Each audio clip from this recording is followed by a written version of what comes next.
ప్రభుత్వం జగనన్న ప్రభుత్వం ప్రభుత్వం బెల్లంకొండ మండలం మన్నాయపాలెం గ్రామం నుంచి దాదాపు 40 కుటుంబాలు మన వైఎస్ఆర్ పార్టీలో జాయిన్ అయినందుకు చాలా సంతోషకరం.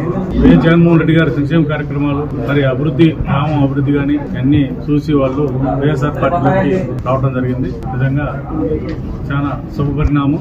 పార్టీలోకి నేను మిమ్మల్ని ఆహ్వానిస్తున్నాను. గ్రామంలో గతంలో ఎలా ఉండేదో ఇప్పుడు ఎలా ఉందో ఒకసారి మీకు తెలుసు. అన్ని రకాలుగా అభివృద్ధి చేయించుకోండి గ్రామాన్ని. పార్టీలకు అతీతంగా జగన్మోహన్ రెడ్డి గారు మనందరికీ సంక్షేమ కార్యక్రమాలు వస్తున్నాయి. వైఎస్ఆర్ పార్టీని బలపరచండి. ఊరికి ఏం కావాలన్నా కూడా నేను చేసి పెడతాను. మీ గ్రామానికి అభివృద్ధి కావాలా లేకపోతే పార్టీ కావాలా కోరుకోండి. అభివృద్ధి చేసే వాళ్ళకి, మంచి చేసే వాళ్ళకి మీరు ఆహ్వానిస్తారని చెప్పి నేను అనుకుంటున్నాను. ఇట్లా వచ్చాము అట్లా పోయామని అనుకోకుండా మీరు వచ్చారు కాబట్టి స్టాండర్డ్గా ఉండి పనిచేయండి. ఎవరో మాయమాటలు చెప్పి వాళ్ళ దగ్గర పోయి వాళ్ళతో పడిపోతుంది అని మరొకసారి చెప్పి మీరు అందరినీ ఈ రోజు నుంచి వైఎస్ఆర్ కుటుంబంలో చేరారు కాబట్టి మీ అందరితో పాటు సమానంగా మీకు కూడా పనిచేయడానికి నేను సిద్ధంగా ఉన్నాను.